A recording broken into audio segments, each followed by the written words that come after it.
1942 के भारत छोड़ो आंदोलन का दौर था। भागलपुर के सुल्तानगंज इलाके में कुछ नौजवानों को खबर लगी कि सरकारी असलहों से लदी एक ट्रेन दिल्ली से कलकत्ता जाएगी। इसे लूटने का प्लान बनने लगा। योजना ये थी कि शहर के बाहर सुनसान इलाके में रेलवे लाइन की फिश प्लेट खोली जाए। फिश प्लेट दो पटरियों को जोड़ती है। जोड़ खुला तो ट्रेन पटरी से उतरती और फिर लूट आसान हो जाती। इस प्लान की जानकारी वक्त रहते ब्रिटिश पुलिस अधिकारियों को लग गई। उन्होंने मौके पर दबिश दी तो लड़के नजर आ गए। पुलिस ने फायर खोल दिया। कई प्रदर्शनकारी, कई साजिशकर्ता जख्मी हुए। इसमें भागलपुर के टीएनबी कॉलेज का एक लड़का भी था, भागवत झा। उसे जांघ पर गोली लगी और फिर जो गिरा तो सर पर भी जबरदस्त चोट। भागवत बेहोश हो गया, लेकिन आसपास खबर फैल गई कि भागवत मर गया। तमाशबीनों और जानने वालों की भीड़ लग गई। उधर पुलिस पहले जख्मी प्रदर्शनकारियों को गिरफ्त में लेकर अस्पताल रवाना कर रही थी। तय हुआ कि जो मरे उन्हें बाद में उठाया जाएगा, लेकिन उससे पहले ही भागवत उठ गए। उन्हें होश आ गया और फिर जानने वालों की मदद से जख्मी भागवत वहां से रफू चक्कर हो गए। बाकी गिरफ्तार, लेकिन वो रहे आजाद। और यहीं से आजाद शब्द उनके नाम के आगे जुड़ गया। ये आजाद तबीयत का आदमी एक दिन बिहार का मुख्यमंत्री बना, जबकि इस पद पर न कभी उसकी दावेदारी थी और न कोई प्रकट हसरत। लेकिन जब कुर्सी मिली तो उसने किसी की नहीं सुनी। आजाद तबीयत का रहा, फैसले करता रहा, पैरवी और करप्शन करने वालों को झिड़कता रहा, और इसीलिए उसकी छवि खूसट लेकिन ईमानदार बूढ़े की हो गई। क्या थी उनकी इस पद पर पहुंचने की कहानी, और फिर भागलपुर से एक लड़की के किडनैप होने ने कैसे उनका करियर खत्म कर दिया, सब बताऊंगा। नमस्कार, मेरा नाम सौरभ द्विवेदी है। ये ललन टॉप के पॉलिटिकल किस्सों की खास सीरीज मुख्यमंत्री है, जिसमें आज भागवत झा आजाद की बात होगी, जो बिहार के मुख्यमंत्री रहे।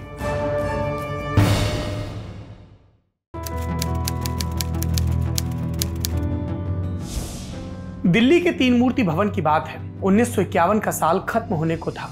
प्रधानमंत्री नेहरू उस दिन लोकसभा चुनाव लड़ने के इच्छुक टिकटार्थियों से मिल रहे थे। इसमें अविभाजित बिहार के गोड्डा जिले के महगामा गांव का रहने वाला भागवत भी था। उनकी पर्ची पर लिखा था भागवत झा। नेहरू ने टेरा लगाया और पूछा, बायोडेटा में तो भागवत झा आजाद लिखा है, तुम वही हो क्या? फिर भागवत ने उन्हें इस आजाद शब्द का किस्सा सुनाया। तब नेहरू बोले, अब अपने नाम से आजाद शब्द कभी मत हटाना, पर्ची में भी नहीं। फिर भागवत झा आजाद को गोड्डा का टिकट मिल गया। आजाद ने नेहरू को दिए कॉल को याद रखा और इसी नाम से नॉमिनेशन भरा। जीत भी गए, लेकिन 1957 का चुनाव वो गोड्डा से हार गए। इसके 2 बरस बाद उनकी किस्मत फिर चमकी। 1959 में नेहरू प्रधानमंत्री थे और उनकी बेटी इंदिरा यूएन ढेबर के बाद कांग्रेस की अध्यक्ष बन गई थी। ऐसे में नेहरू ने इंदिरा की मदद के लिए भागवत को उनका सचिव बना दिया। पार्टी के काम से अब भागवत को रोजाना तीन मूर्ति भवन जाना होता था और यहीं से उनकी गांधी परिवार के साथ पक्की वाली नजदीकी हो गई। अगले लोकसभा चुनाव में आजाद ने गोड्डा के बजाय बगल की भागलपुर सीट से पर्चा भरा और यहां से वो आसानी से जीत गए। एक 1977 का अपवाद छोड़ दें तो वो 1989 तक लगातार सांसद रहे और उसके बाद चुनाव नहीं लड़े। इंदिरा की पहली 2 सरकारों में राज्य मंत्री भी रहे, लेकिन इन्हीं इंदिरा के एक फैसले से भागवत कुपित भी हुए और फिर जो हुआ वो अभूतपूर्व था।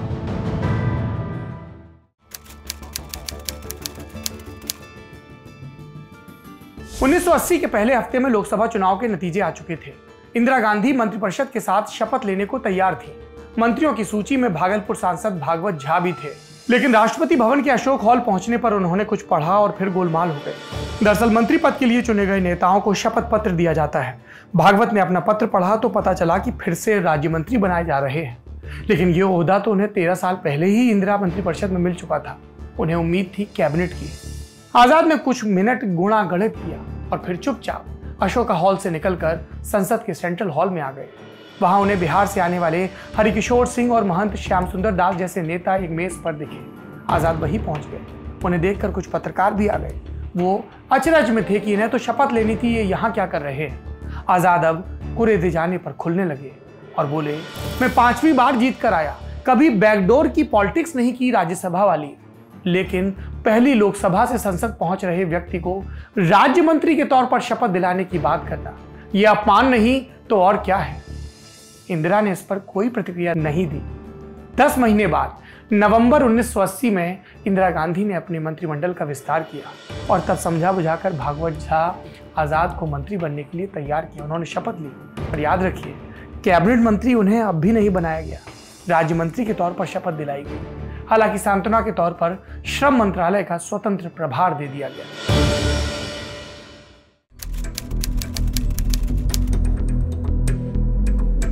1988 आते आते बिहार में जगन्नाथ मिश्र चंद्रशेखर सिंह के बाद बिंदेश्वरी दुबे मुख्यमंत्री बन चुके थे। उनके राज में जाति नरसंहार, गुटबाजी और प्रशासनिक अक्षमता चरम पर थी। ऐसे में प्रधानमंत्री और इनका अध्यक्ष राजीव गांधी ने उन्हें हटाने का फैसला किया। अगला फैसला होना था कि फिर चुना किसे जाए। पहले दावेदार थे जगन्नाथ मिश्र, विधायक दल पर तगड़ी पकड़, 2 बार के पूर्व मुख्यमंत्री, लेकिन राजीव उन्हें सख्त नापसंद करते थे भ्रष्ट छवि के चलते। दूसरे दावेदार थे भीष्म नारायण सिंह, लेकिन राजीव उन्हें कैबिनेट से असम भेज चुके थे गवर्नर बनाकर। वहां के हालात संवेदनशील थे तो उन्हें हटाया नहीं जा सकता था। तीसरे दावेदार पार्टी के कोषाध्यक्ष सीताराम केसरी, लेकिन उनके नाम पर विधायक सहमत नहीं होते और फिर लोकसभा चुनाव के दौरान फंड मैनेजमेंट भी देखना था। चौथे दावेदार थे सत्येंद्र नारायण सिंह उर्फ छोटे साहब, दशकों पुराने कांग्रेसी। इंदिरा के जमाने में विभाजन के बाद संगठन कांग्रेस में रह गए तो इनका की पॉलिटिक्स में पिछड़ गए, कुछ ही बरस पहले लौटे थे। पांचवें दावेदार बक्सर के सांसद और राजीव के मुंह लगे विदेश राज्य मंत्री के तिवारी, लेकिन राजीव ने इन सब की दावेदारी को किनारे धर दिया और अपने एक बुजुर्ग मंत्री को तलब किया और कहा, आप मुख्यमंत्री बनकर पटना जाइए, बिहार संभालिए, हम यहां दिल्ली में आपके बेटे को एडजस्ट कर देंगे। मंत्री ने जवाब दिया, पटना तो मैं चला जाऊंगा, लेकिन ये एडजस्ट करने वाली बात ना करें, मैं उस टाइप का आदमी नहीं हूं जिसकी सोच सिर्फ अपने परिवार तक सीमित हो। ये मंत्री भागवत झा आजाद थे। वो पटना पहुंचे। 11 फरवरी 1988 को इनका विधायक दल की बैठक हुई। 200 में से 80 के लगभग विधायक ही आए और नेता चयन की औपचारिकता पूरी हो गई। 14 फरवरी को जब उन्होंने शपथ ली तो पाटलिपुत्र के घाघ सकते में आ गए। आजाद ने बिंदेश्वरी दुबे मंत्रिमंडल का हिस्सा रहे कई मंत्रियों को चलता कर दिया। इसमें रामाश्रय प्रसाद सिंह और रामलखन सिंह यादव जैसे कद्दावर नाम भी थे। कुछ दिनों बाद मंत्री पद के आदी हो चले एक नेताजी फूलों की माला ले आजाद के घर पहुंचे। आजाद ने उन्हें बुरी तरह झिड़का और कहा, आप तीसरी बार माला लेकर आए हैं, ये सब करने से आप कोई मंत्री बन जाइएगा क्या? जाइए अपना काम करिए। ये ट्रेलर था, पिक्चर अभी बाकी थी।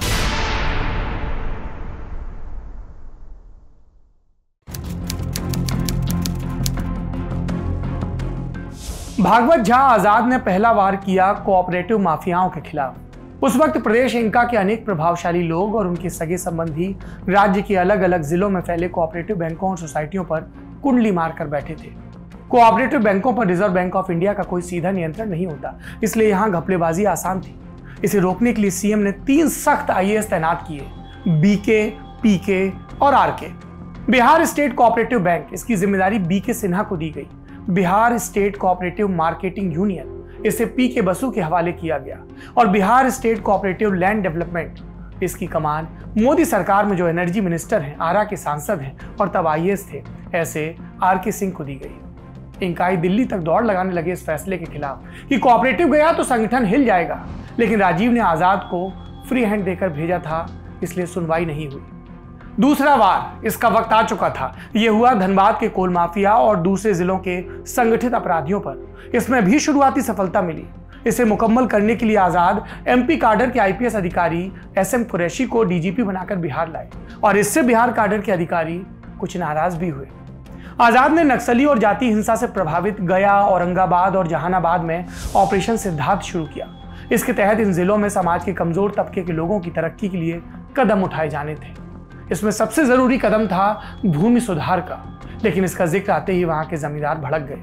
उनका इंका पर अच्छा होल्ड था और ऐसे में आजाद को इस सुधार के मोर्चे पर थमना पड़ा।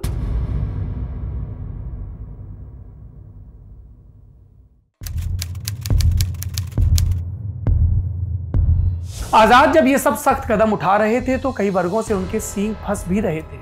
विधायक ट्रांसफर, पोस्टिंग या पैरवी लेकर आते तो आजाद झिड़क देते और कई बार गाली गुल्ला के अंदाज में भी बात हो जाती। बिहार में शिक्षा महकमे की भी अपनी पॉलिटिक्स थी।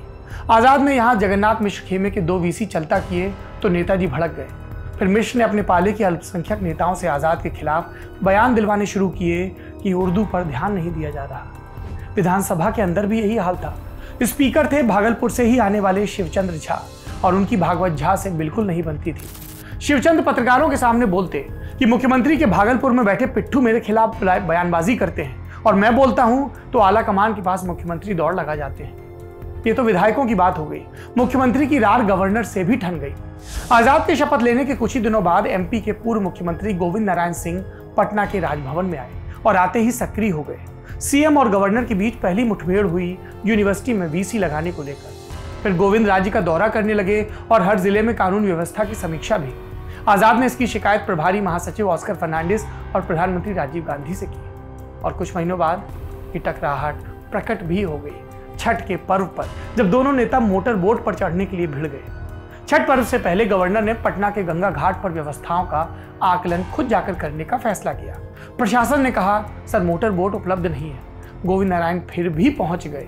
उन्होंने देखा गंगा की धार पर एक मोटर बोट घूम रही है और उस पर मुख्यमंत्री सवार है। महामहिम बिफर गए। उन्होंने इसकी शिकायत गृह मंत्री बूटा सिंह तक पहुंचाई, लेकिन ये शिकायतें आजाद को हटाने के लिए काफी नहीं थी।